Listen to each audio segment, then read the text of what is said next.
Staggered stalls. At least that's what I call them.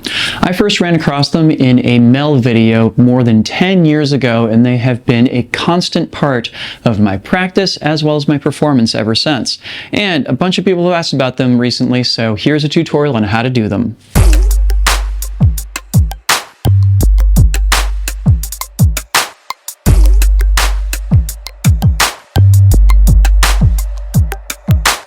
Drex here from DrexFactor Poi, sharing with you the love of poi spinning and flow arts to benefit your body and brain. And in this video, we are tackling the mystery of staggered stalls and how you can perform them. But before we dive in, I just want to give a quick shout out to the friends of the channel. Big thanks to Dark Monk, Fire Mecca, Flowfests, Flow Toys, Pyroterra Light Toys, and Ultra Poi for helping to make the videos on this channel possible.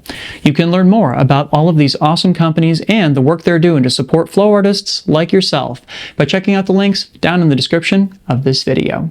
So, context. Staggered stalls are something that I picked up from Gorbunov. I thought that they were fantastic, and I also realized that they were connected to his horizontal stacking, so I figured it was useful to learn how to do both. And ever since then, I've been performing those staggered stalls, not just as kind of a cool little fill in between tricks, but also as a great way to accompany percussion and other rapid-fire pieces of instrumentation in music. So how do you perform them?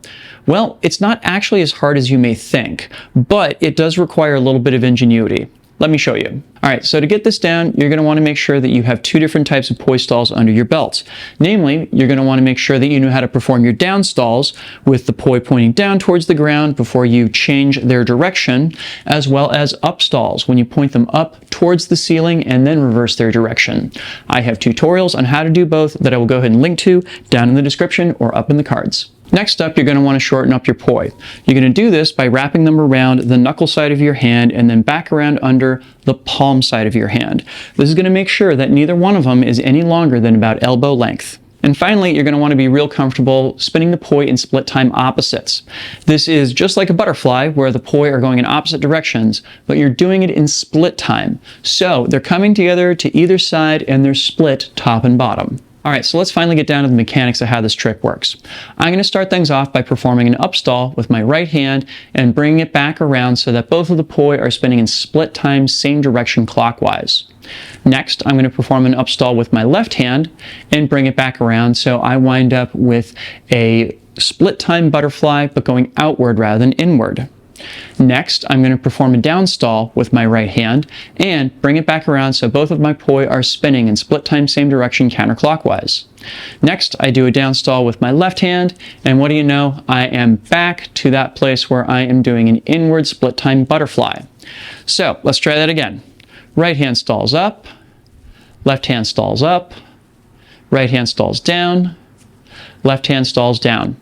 In between, you should always be coming back to a split time place, either split time opposites or split time same direction. No matter what, keep your timing and direction consistent throughout, or at least your timing. Cool, so now I'm going to want to work my way down from doing multiple reps in between each stall to doing no reps in between each stall.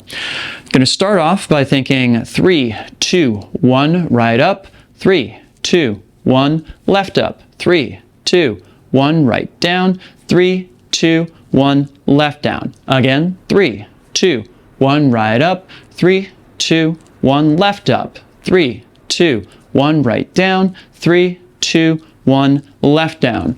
I'm going to want to make sure that I can do 10 reps of this without messing up the order or which stall I'm doing when. From here, I'm going to do 2 beats in between each stall, thinking 1, 2, right up, 1, 2, left up, 1, 2, right down, 1, 2, left down. Again, 1, 2, right up, 1, 2, left up, 1, 2, right down, 1, 2, left down. Again, make sure you can get in 10 reps of this and see if you can keep your timing correct throughout. All right, you ready to go down to ones now? Let's go. 1, right up, 1, left up, 1, right down, 1, left down, 1, right up, 1, left up, 1, right down, 1, left down. Cool, it's starting to take shape, isn't it? The next step is going to be to take out the beats entirely and just go straight between the stalls. So this is where the cadence of it starts to get interesting. You're going to want to think right, left, right, left, right, left, right, left, right, left, right, left, right, left, right, left. There's an interesting kind of thing that happens in here where when going across the bottom, it almost looks like a stall chaser. I think that this is kind of an illusion, but it is a cool thing that comes out of this, just as a kind of side effect of when you get the cadence of the stalls correctly. So funny thing is, there's actually 2 variations on this. Remember at the beginning when I said I was going to choose my right hand to lead? Well, I can just as easily choose my left hand to lead, and all of the same steps apply. So this starts off with an up stall with my left, coming around to split time same direction, going counterclockwise, and then an up stall with my right, bringing me around to an outward split time butterfly.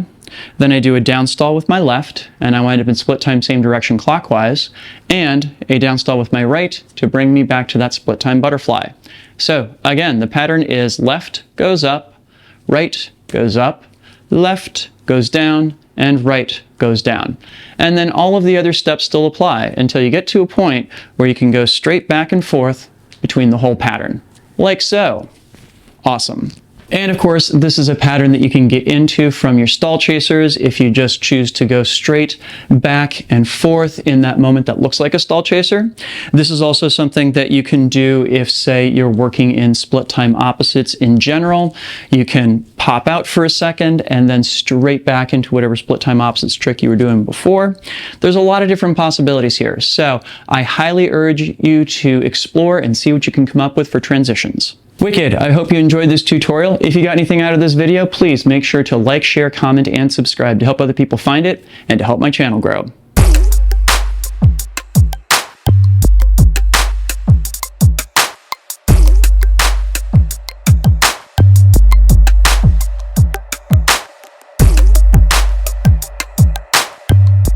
This video would not be possible without my amazing supporters on Patreon. In particular, I'd love to give a shout out to my Flow patrons who are listed on screen right now. Thank you all so much for your support. You rock. And if you would like to get your name in the credits or access to a whole host of other awesome rewards, you can do that by signing up for my Patreon over at patreon.com/DrexFactorPoi. I'll include a link down in the description as well as up in the cards. Do please sign up, and not only will you get access to all these awesome rewards, you'll also be helping me out in my mission to bring poi spinning and flow arts to the whole wide world. So thank you in advance. And if you'd like to learn more about how you can match up your stalls to music, I did an entire video on a stall exercise that you can use to sync up your stalls to music. I'll go ahead and include a link to that up on screen as well as down in the description. Thank you so much for watching. Make sure to get out and flow today, and I'll see you with a new video real soon. Take care now. Peace.